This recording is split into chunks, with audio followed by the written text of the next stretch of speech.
예, 이번 시간에는 행정소송 중 당사자 소송에 관하여 살펴보도록 하겠습니다. 지금까지 민중소송, 기관소송, 객관소송과 주관소송 중에 항고소송에 관하여 쭉 살펴봤습니다. 특히 처분을 중심으로 해서 살펴보았습니다.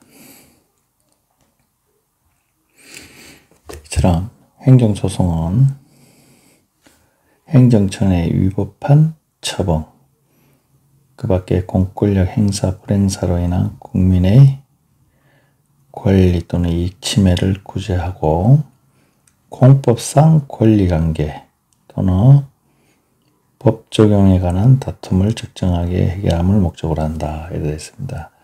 처분 공권력 행사는 항고소송과 관련되어 있고, 그 다음에 권리관계에는 당사자 소송에 관련되어 있고, 법 적용과 관련해서는 우리 객관소송에서 주로 다루고 있습니다. 그 중에 당사자 소송은 행정청이 처분 등을 원인으로 한 법률관계에 관한 소송이에요. 처분을 원인으로 해서 처분을 직접 다투는 것이 아니고 처분에 의해서 형성된 법률관계에 관한 소송입니다. 그리고 두 번째는 그 밖에 공법상 법률관계에 관한 소송입니다. 마지막으로 법률관계 한쪽 당사자를 피고로 합니다. 당사자 행정청이 아니고 권리, 의무의 주체가 피고가 되는 소송입니다. 그래서 지금까지는 항고소송에서는 국가, 지방자치단체의 행정기관이 행정청이 되어서 피고가 되는 소송이 항고소송이었습니다. 이때 행정청은 행정조직법에서 말하는 행정청이 아니고 행정기관 중에 실제로 행정청으로서의 기능, 외부적 의사표시 기능을 한 기관을 의미합니다. 그리고 공공조합, 공법상 재단, 영주물 법인과 관련해서는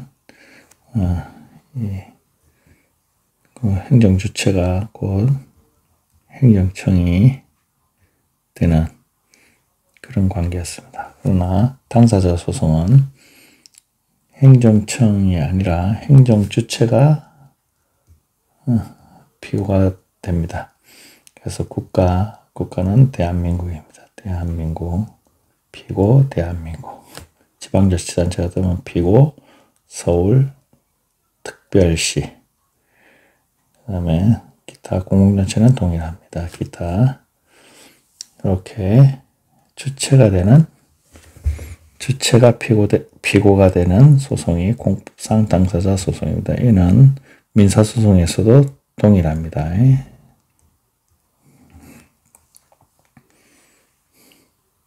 그래서 피고 적격과 관련해서 특별히 당사자 소송은 국가, 공공단체 그 밖의 권리주체를 피고로 한다. 그러니까 행정청이 아닌 권리 의무의 주체가 원고 피고가 된다.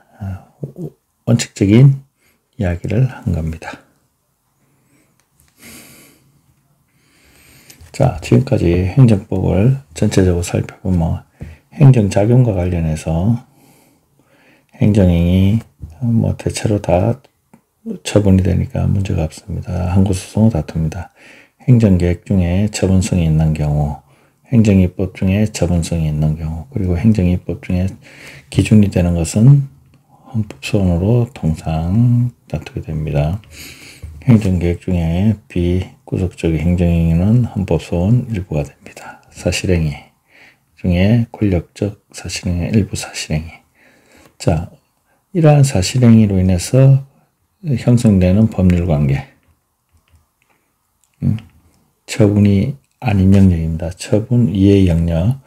이러한 영역들에서는 법률관계에 관한 다툼을 당사자 소송으로 해결을 해야 되고, 더 나아가서 일방적인 행위가 아닌 공법상 계약, 당사자 권리 의무의 주체인 주체 사이에서, 주체와 국민 사이에서 이루어진 계약에 의한 소송은 당사자 소송으로 처리하게 됩니다. 공법상 계약과 사법상 계약은 구분하셔야 됩니다. 그리고 이 당사자 소송의 유형은 민사소송에 있는 계약에 의해서 발생되는 법률관계하고 동일하게 이행, 확인, 형성소송 형태로 나타나게 되는데 형성소송은 거의 없습니다. 행정법에서는. 그래서 이행소송, 확인소송 형태로 주로 나타나게 됩니다. 한편 행정작용에서 나타나는 행정의 실효성 확보 수단과 관련해 가지고는 이 행정의 실효성 확보 수단은 동상, 사실행위, 그 다음에 행정행위로 나타나게 되고 기타 다른 방식으로도 나타나는데, 그래서 이런 경우 어떤 식으로 불복을 해야 되는가 하는 문제가 발생하게 되며, 행정정보 같은 경우는 취소소송, 거부처분에서 받습니다. 취소소송으로 다투게 되고, 행정소송은 즉시 강제와 한 유형으로서 나타나기 때문에 이것도 실효성 확보 수단에서 함께 보겠습니다.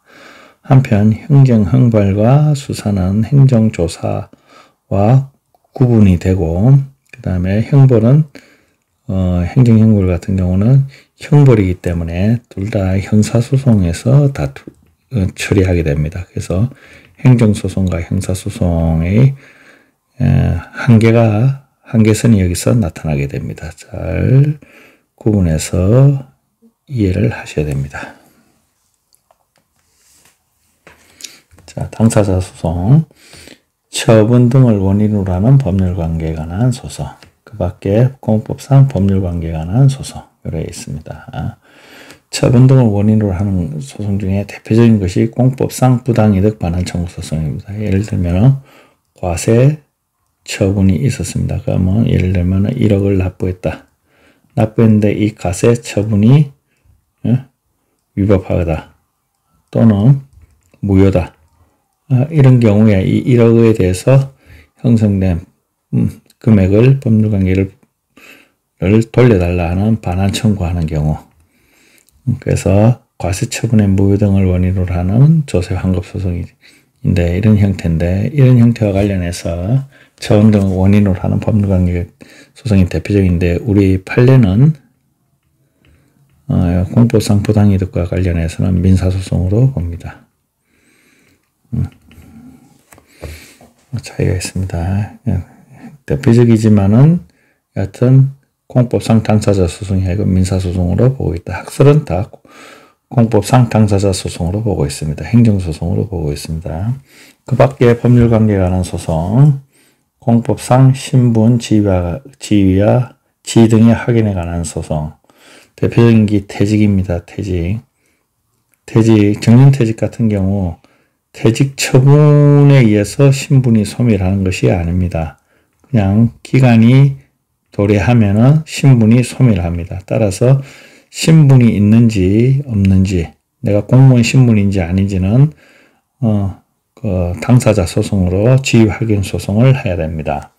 그 다음에 공법상 금전급부, 내가 공법상 임금이나 연금, 공무원 연금을 받을 권리가 있다. 연금 청구권 같은 경우, 이런 경우에 사실 공법상 당사자 소송으로 제기해야 되나, 우리나라의 대부분의 경우에는 결정 전치주의가 채택되어 있습니다. 따라서 공법상 금전급부 청구권은 결정을 거쳐가지고 확정되기 때문에 이 결정을 다투는 소송을 제기해야 됩니다. 대부분. 예외적으로 직접 청구할 수 있는 경우가 있습니다. 아주 특이합니다. 그 다음에 공법상 계약이 체결된 경우는 계약이니까 당사자 소송으로 해야 됩니다. 손실보상 청구 소송은 약간 특수한 유형으로 있습니다. 항고소송 형태와 당사자 소송 형태로 복합적으로 나타나 있습니다. 그 중에 당사자 소송 형태로 나타나는 경우는 여기 있는 실질적 당사자 소송에 해당됩니다. 그 다음에 공법상 권리 범위 확인에 관한 소송들이 기타에 있습니다. 한편 국가배상법상의 손해배상 청구권, 국가배상법과 관련된 각종 손해배상 청구권, 비양부당 청구권 이런 것들은 우리 법에서는 전부 민사소송으로 실무에서 처리하고 있습니다. 따라서 국가배상 청구권, 그 다음에 공법상 부당이 닥발한 청구권은 학설하고 그 다음에 실무하고 아주 현격한 차이를 보이고 있습니다. 그 다음에 형식적 당사자 소송이라는 것은 처분의 효력을 다투는 거지만은 실질적으로는 그러나 형태는 당사자 소송 형태로 하는 겁니다. 그래서 두 가지가 있습니다. 보상금 중감 소송, 손실보상 소송인데 뒤에서 따로 함께 살펴보겠습니다. 그 다음에 특허 관련 소송 중에 당사자의 특허 관계 소송, 대표적인 게 특허 무효 항고 심판 같은 겁니다.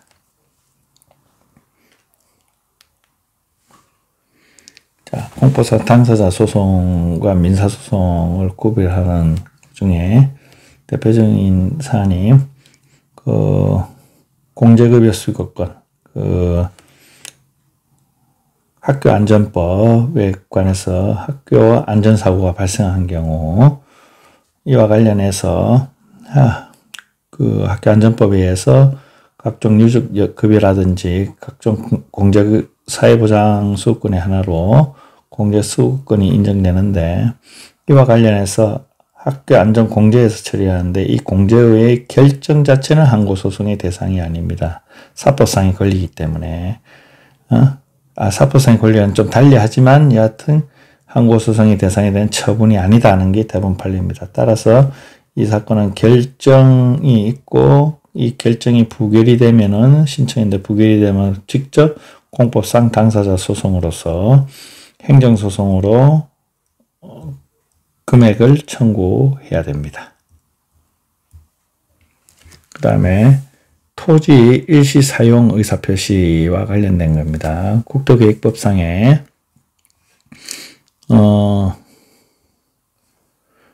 사업 시행자들이 도시계획 시설과 관련해서 사업 시행자가 도시계획 시설 사업을 하기 위해서 토지에 대해서 일시 사용을 해야 되는데 이때 이 토지 소유자 관리인이 동의하지 않는 경우 그러면은 여기에 들어가서 여러 가지 행위를 할 수 없습니다. 이때 사업 시행자는 토지 소유자 등을 상대로 의사표시 동의를 구하는 소송을 제기할 수 있습니다. 이때 의사표시를 구하는 소송은 민사소송이 아니고 공법상 당사자 소송이 됩니다. 이때 권리주체에게 피고적 극이 있다. 여기 행정청이 아닌 권리주체가 피고가 된다 라고 했지만은 이때 행정주체가 반드시 피고가 되는 경우만을 상정한 것은 아니다. 원고도 될 수 있다. 39조는 행정청을 피고로 하면 안 된다. 항고소송은 행정청을 피고로 하기 때문에 항고소송과 달리 당사자 소송은 행정주체다 하는 것을 혹시 논란이 있을까봐 규정한 것뿐이고 여하튼 이것은 행정주체는 피고만 될 수 있고 원고는 될 수 없다 이런 뜻은 아니다 이렇게 이야기를 하고 있습니다. 그리고 당사자 소송이기 때문에 집행정지가 아니고 가처분이 허용됩니다. 그래서 임시지를 정하는 가처분이 가능합니다. 이거 중요합니다. 그래서 재판관할과 관련해서는 국가 공공단체이기 때문에 국가라는 것이 어디가 되냐, 공공단체는 어디 되냐, 관계행정청의 소재지가 됩니다. 행정청에서 각종 의사표시라든지 행정 업무를 처리하기 때문에 실질적으로 했던 행정청의 소재지가 됩니다.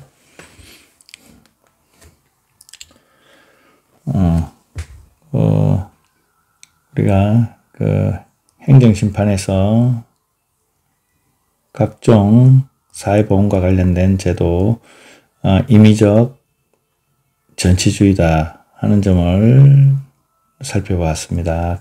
그렇지만 그 앞에서는 임의적 전치주의라는 소리는 모두 행정소송이라는 것을 전제로 하는 것이죠. 그래서 사회보험과 관련해서 모두 행정소송을 제기해야 됩니다. 고용보험료, 산재보험료와 관련된 소송입니다. 이 사건은 국민건강공단에서 미납보험료, 고용보험, 산재보험료에 대해서 독촉 통지를 하니까 납부한 사람이 이미 납부한 보험료를 부당이득 반환 청구하고 그 다음에 보험료 납부 독촉에 대해서 보험료 채무가 부존재한다는 것을 두 개를 소송을 한 겁니다. 미납 보험료는 뭐냐면은 부당이득 반환 청구 소송이니까 우리 민사소송으로 처리한다 했습니다. 그래서 그 부당이득 반환 청구는 민사소송이고 그 다음에 고용보험료, 산재보험료는 요거는 공법상 채무입니다. 그래서 보험료 징수와 관련해서는 전부 공법상 법률관계이기 때문에 공법상 법률관계에 있는 금원이 존재하지 않는다 하는 것입니다. 그래서 요거는 당사자 소송입니다. 당사자. 그래서 요거는 당사자 소송입니다. 그래서 요거는 행정소송과 민사소송이 병합된 거고 따라서 관련 청구가 돼야 되고 민사소송은 따라서 행정소송에 병합돼야 됩니다. 관련 청구 병합에 따라서. 그 다음에 지금 현재 고용보험료, 산재보험료 같은 경우는 원래는 고용노동부 장관에 의해서 근로복지공단에서 위탁해서 수행하지만은 징수와 관련해 가지고는 다시 징수 업무와 관련해서는 근로복지공단에서 국민건강보험공단으로 다시 또 위탁을 했습니다. 그래서 이런 경우 피고를 잘못 지정한 경우는 어떻게 되는가와 관련해서 법원은 피고 경정을 통해서 피고를 바로잡아야 한다. 피고 경정, 국민이 피고에 대해서 잘못 선택하는 경우가 많기 때문에 비교 경정 허용한다고 했습니다. 이미. 그래서 국민건강보험공단에서 징수만 하기 때문에 채무의 전부에 대해서는 고용산재보험료의 전부에 대해서는 근로복지공단이 피고가 됩니다. 국민건강보험공단에서 독촉을 했지만은 그거는 징수 업무만 한 것이고 그 채무가 존재하느냐 하는 부분은 원래 업무를 위탁받은 근로복지공단입니다. 따라서 채무 부존재는 근로복지공단을 해야 되기 때문에 근로복지공단으로 피고 경정을 하여야 한다는 것입니다.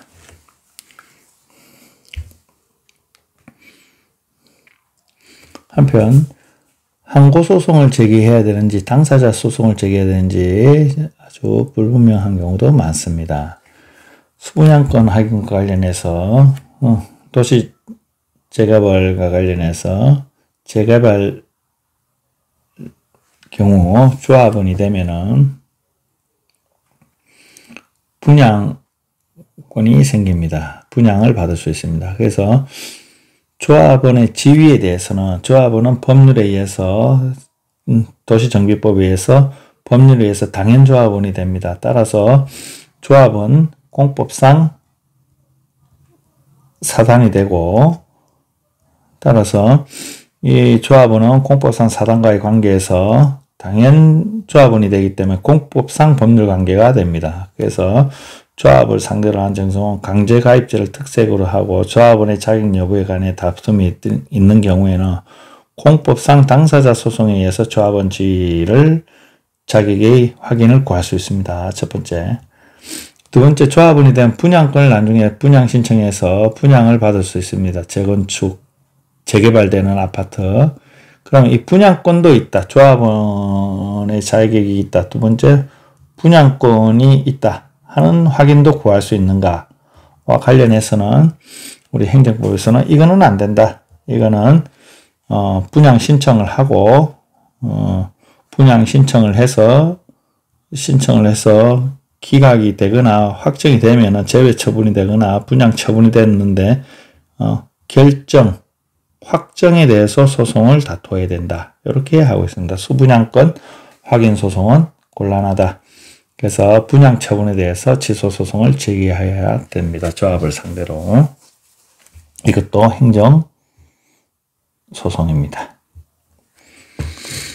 자, 한편 공무원연금과 관련해서도 특수한 형태를 가고 있는데 아까 봤지만 공법상 금전 급부와 관련해서 결정 전치주의를 선택하고 있습니다. 그래서 퇴직하면 공무원연금관리공단에 신청을 해서 기각이 되거나 금액이 삭감이 되면 이거에 대해서 취소 소송을 제기해야 됩니다. 다만 확정된 이후에 금원을 지급하지 않으면 바로 지급 청구 소송을 하게 됩니다. 그래서 1단계, 2단계로 가야 됩니다. 그런데 2단계까지 1단계에서 확정됐는데 이후에 법령 개정에 의해서 금액이 삭감되면 어찌 되는가? 결정에 의해서 삭감된 게 아니고 법령에 의해서 삭감되는 경우입니다. 이런 경우는 결정이 아니기 때문에 지급 청구 소송을 제기해야 됩니다. 그래서 개정된 공무원 연금법 시행규칙의 시행으로 인해서 퇴직연금 일부 금액이 지급 정지되는 것이기 때문에 이런 경우는 바로 행정처분이 아니고 공법상 권리로서 당사자 소송에 의해서 금원 지급 청구 소송을 제기해야 됩니다. 청구 소송, 이행 소송을 제기해야 됩니다. 손실보상과 관련해서 조금 개략적으로만 보겠습니다. 손실보상은 세 가지 형태가 현재 있습니다. 그래서 손실보상 근방에서 손실보상액에 대해서 신청했고 결정하면은 이 결정에 대해서 취소소송을 제기하는 방식이 있을 수 있습니다. 앞에 있던 공무원연금하고 동일합니다. 취소소송을 제기하는 방식. 그래서 실질적으로 결정에 대해서 불복 방법이 없어가 취소소송을 제기하는 방식입니다. 두 번째, 금원의 지급을 직접 청구하는 방식입니다. 그래서 징발법 같은 경우에는 바로 보상급 지급 청구 소송을 제기하도록 규정하고 있습니다. 그래서 바로 금원의 지급을 실질적으로 청구하는 소송이 있습니다. 그런데 중간에는 결정이 있는데 이 결정을 한 주체를 상대로 하지 않고 권리 의무 당사자 사업자와 토지 소유자 사이에 당사자 소송으로 다투도록 한 경우가 있습니다. 이걸 형식적 당사자 소송이라는데 보상금 증감 소송입니다.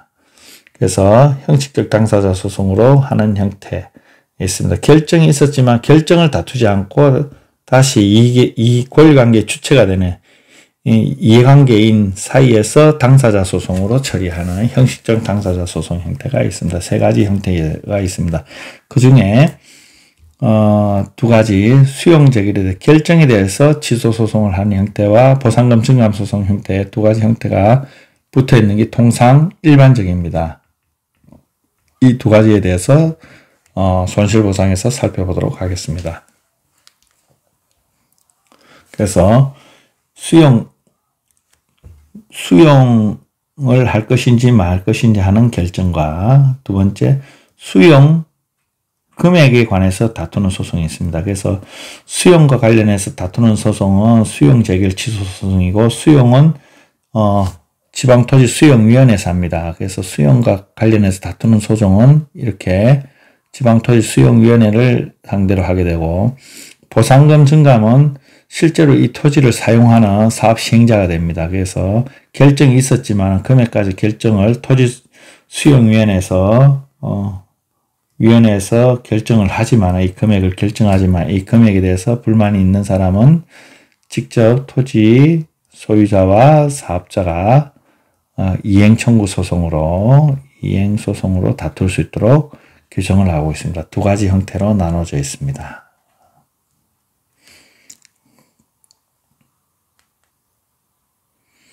그리고 국가배상 청구권은 헌법에 규정이 있습니다.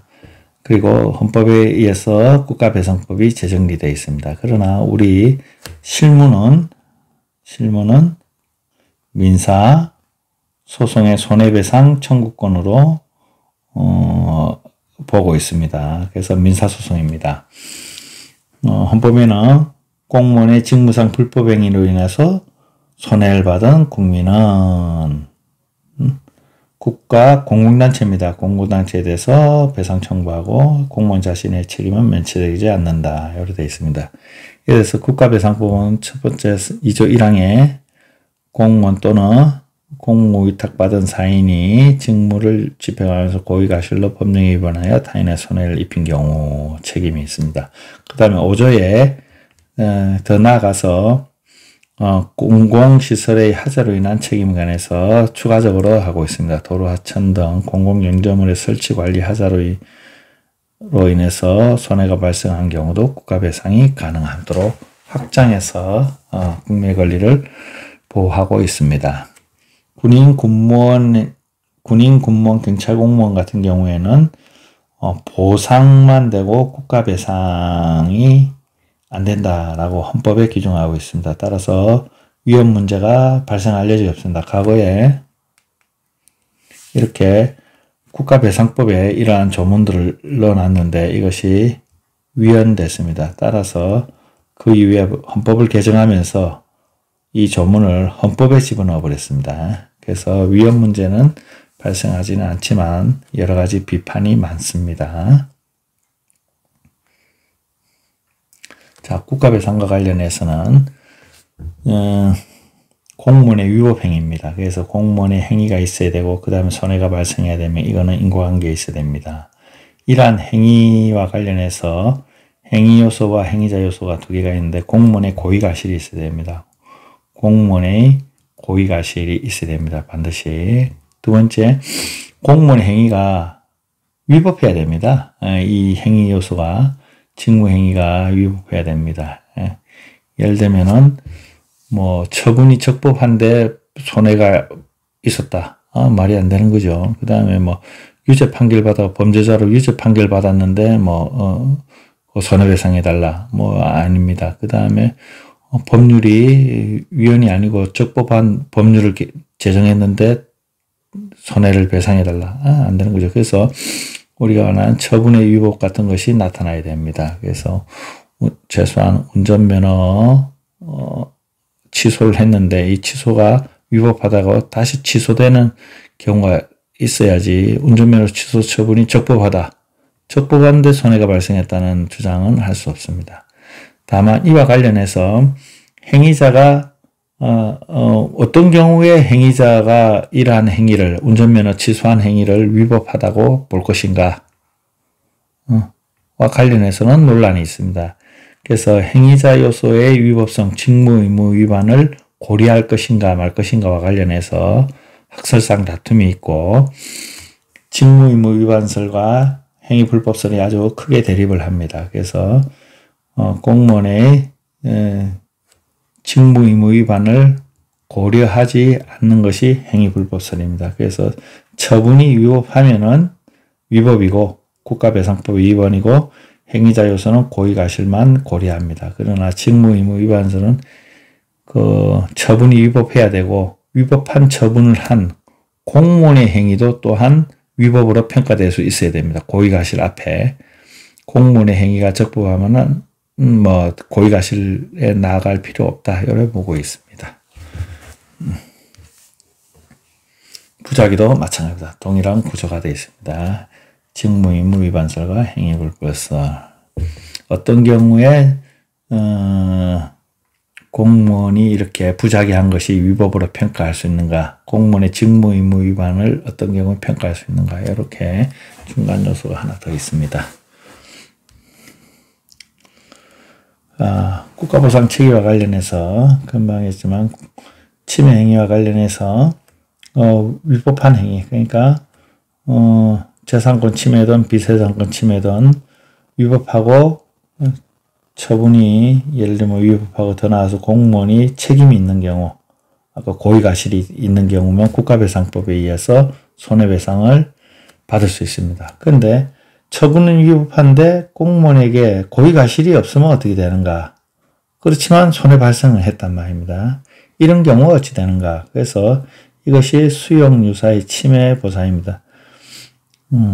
그래서 독일 같은 경우 뭐 수용유사 침해 보상과 관련해서 많은 이론이 있는데 우리는 현재까지 뭐 크게 발전적이지는 않습니다.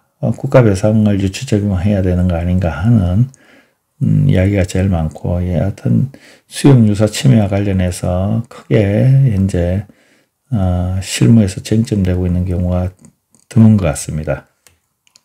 한편 적법한 거와 관련해서 예를 들면은 의도적인 침해, 예를 들면 손실보상과 관련해서 의도적 침해, 예를 들면은 뭐 토지를 적법하게 수용을 했고 어느 토지를 딱 수용하는 경우 재산권 침해 같은 경우는 뭐 손실보상 규정에 의해서 해결이 됩니다. 그런데 의도하지 않았던 침해가 발생하는 경우는 어떻나 하는 문제가 있습니다. 이와 관련해서 독일에는 수용적 침해 보상이라고 해서 허용을 하고 있는데, 우리는 이와 관련해서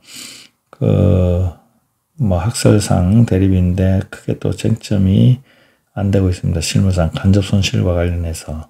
더 나아가서 손실보상 같은 경우 재산 침해와 관련해서는 손실보상을 허용하는데 비재산과 관련해서는 어떻게 되나 하는 문제가 있습니다. 비재산과 관련해서 얘는 보상 규정이 없는데 재산권 규정에서 헌법에서 재산권 규정만 있고 비재산권과 관련해서는 보상 규정이 없는데 이런 경우도 뭐 학설상 논란이 있습니다.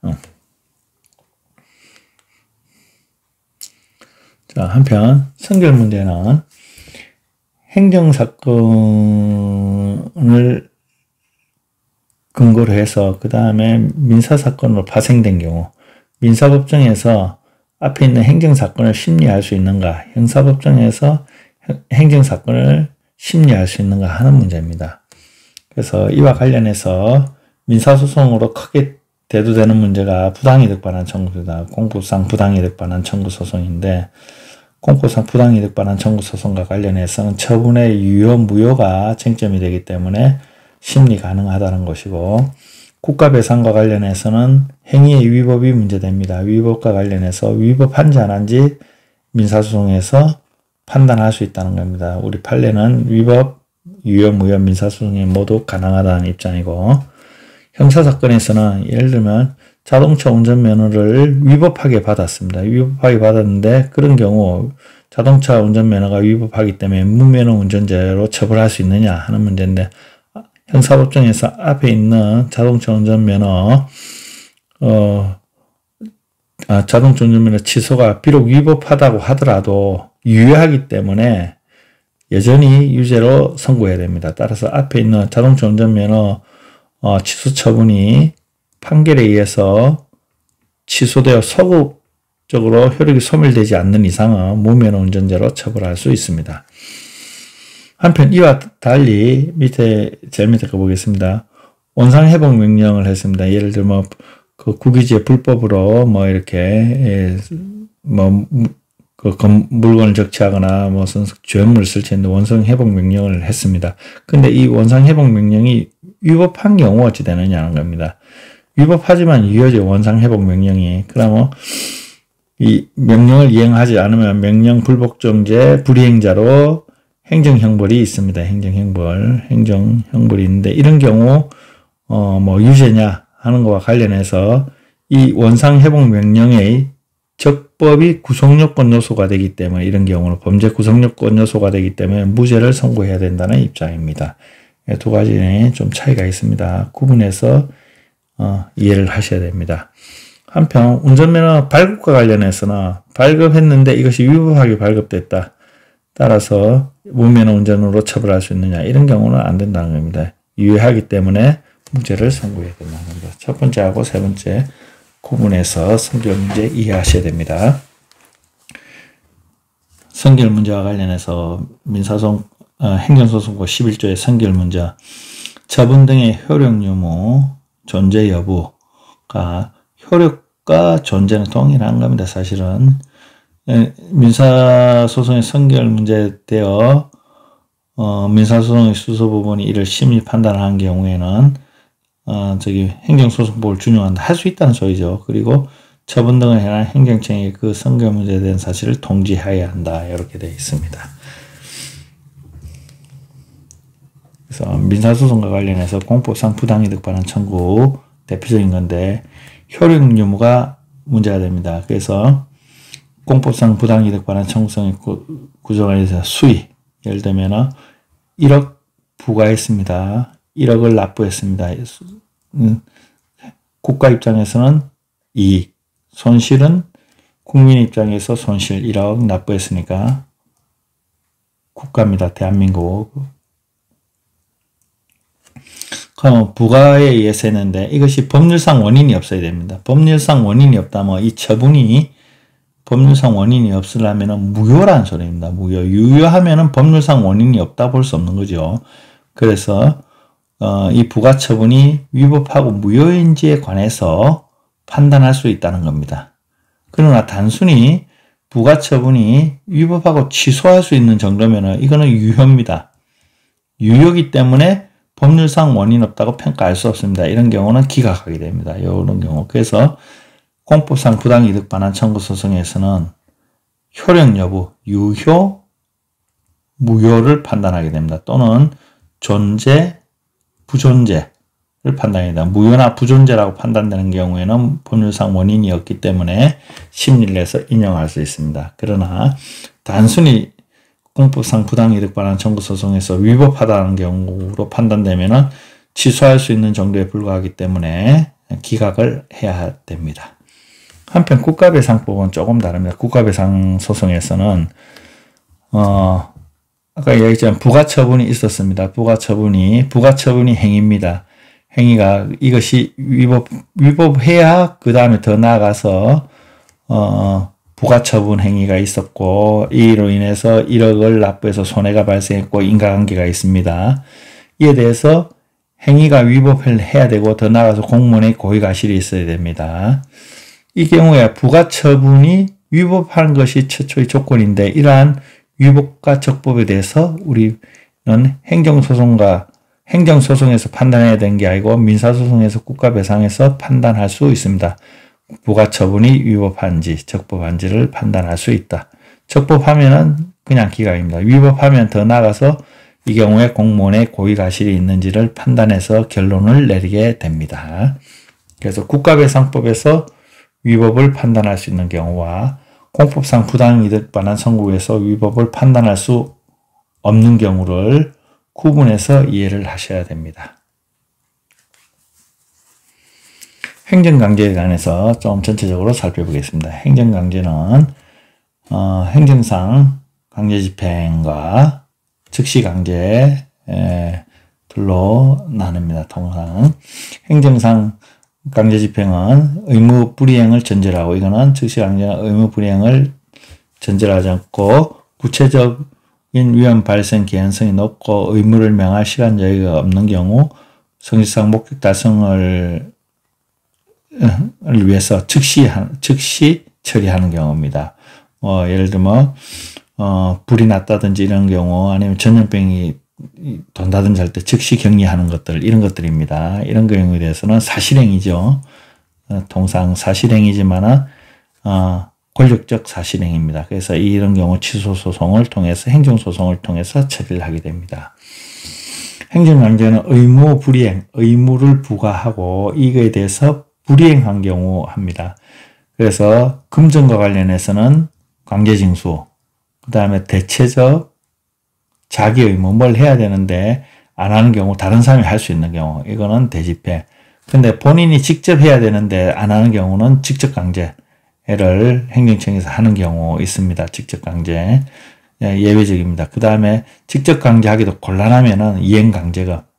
네가 본인이 직접 할 때까지 계속 금원을 부과하는 방식입니다. 이와 관련해서 직접 강제는 권력적 사실행위이기 때문에 행정소송을 통해서 취소소송을 통해서 해결합니다. 여기도 마찬가지입니다. 취소소송을 통해서 해결합니다.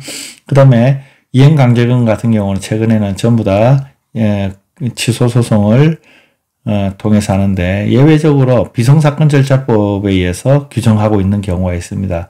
개별 법령에서 앞에 이야기했지만 농지법과 관련해서도 비상사건 절차법에서 규정한다고 했습니다. 공사법 구별해서 좀 이야기했습니다. 이 중에 가장 많은 것이 강제징수와 대집행입니다. 공법상 금전 채무 일단 부과하든지 변상금 부과하든지 각종 부과를 합니다. 부과하면 그 당해 법률에 의해서 채무가 발생합니다. 금전 납부 의무가 발생하는 거죠. 채무가 발생하는데 이행하지 않으면은 국세징수법에 의해서 독촉, 압류, 매각, 청산의 절차를 거쳐가지고 가는데 이 4개는 모두 각각의 처분이고 이 각각의 처분은 단일한 그 채무를 확보하는 절차로 이루어지기 때문에 하자의 승계도 이루어집니다. 여기에서 하자의 승계는 이루어지지 않지만 여기에서는 하자의 승계가 이루어집니다.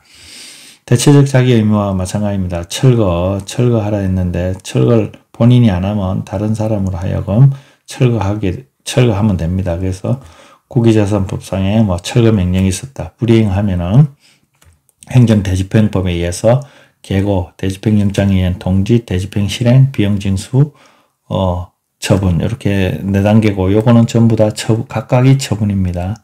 처분이고 하자의 승계가 인정이 되고 하나의 단계의 마지막 효과를 위해서 단계적으로 이루어진 행위이기 때문에 그렇습니다.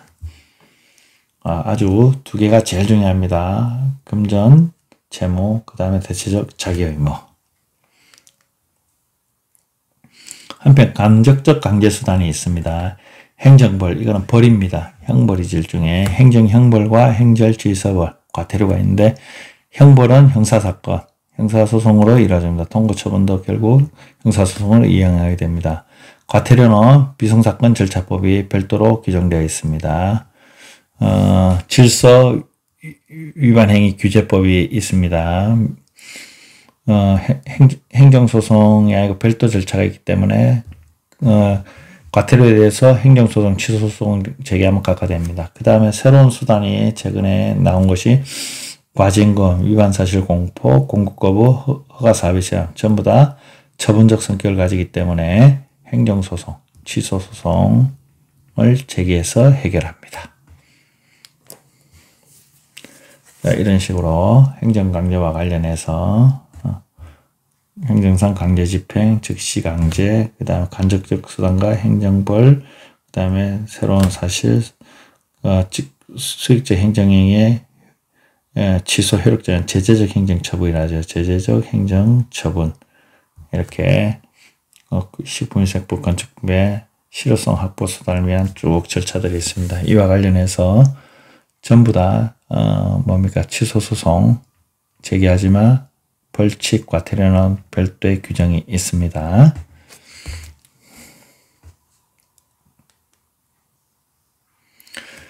행정강제와 소송의 관계에서 예를 들면 그 도시정비법, 도정법 재개발조합입니다.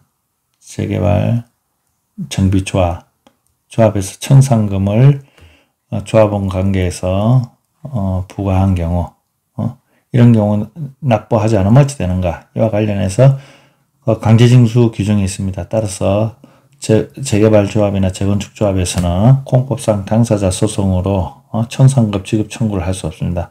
강제징수 해야 됩니다. 그냥. 마찬가지로 사업구역 내에서 철거하는 거 대집행으로 규정하고 있기 때문에 민사소송의 방법으로 건물의 철거를 구할 수 없습니다. 왜냐하면 행정 강제는 민사 소송으로 가능하지 않다. 행정청에서 독자적으로 해야지 법원의 힘을 빌려서 처리하면 안 됩니다. 상권분립 원칙에 의해서 국민들이 민사소송을 통해서 문제를 해결하는 것이 행정청이 본인의 책임을 방기하고 법원의 책임을 미루어서는 안 된다는 뜻입니다. 마찬가지로 공유수면 점용허가와 특허죠. 특허와 관련해서 만료돼서 원상회복 명령을 했습니다. 예를 들면 강이나 바다에 불법 건축물이 이렇게 아직까지 건축되어 있는 경우입니다. 이에 대해서 대집행 규정이 있습니다. 대집행 규정이 있으면 대집행을 해야 되는데 별도로 민사소송의 방법으로 이행을 구할 수 없다. 한편 건물의 점유자가 철거 의무자일 때는 건물 철거 의무에 퇴거 의무도 포함되어 있는 것을 별도로 퇴거를 명하는 집행권한에 필요치 않다. 그래서 건물 일부에 본인이 점유하고 있으면 퇴거를 포함해서 대집행의 방법으로 원상회복을 할 수 있습니다. 아주 2016년도 달에 21-39165 아주 중요한 판례입니다. 퇴거, 일부 퇴거 의무, 비대체적이지만 일부 퇴거 의무가 포함된 경우 부수적으로 건물 점유자들은 퇴거 조치 포함된다는 판례입니다. 자, 마지막 전체적으로 다시 한번 살펴보겠습니다. 행정 작용과 행정 소송을 유기적으로 이해해야 됩니다. 그래서 행정 작용 중에 행정행위는 취소소송으로, 행정계획 중에 일부는 취소소송으로, 일부는 헌법소원으로, 행정입법은 예외적으로 취소소송으로, 대부분은 헌법소원으로 처리를 하게 되고, 사실행위 중에 일부는 취소소송으로, 일부는 법률 효과 부분에 대해서 당사자 소송이나 헌법소원으로 처리하게 됩니다. 한편 이런 일방적인 행위가 아니고 공법상 계약과 관련해서는 사법상 계약과 동일하게 당사자 소송을 제기해야 되고 공사법 구분만 잘하게 되면 됩니다. 이 중에 당사자 소송은 취소소송이 아닌 이행, 형성, 확인소송인데 그 중에 이행소송과 확인소송을 주로 제기해서 처리를 하게 됩니다. 한편 국가배상소송은 국가배상 청구권입니다. 국가배상 청구권은 실체법이 걸리고 이 국가배상 청구권을 어떻게 실현할 것인가 하는 문제는 우리 법에서는 공법상 당사자 형태로 하지 말고 이렇게 이행소송, 민법상 이행소송으로 처리를 하게 되었고 손실보상 청구권입니다. 손실보상 청구권과 관련해서는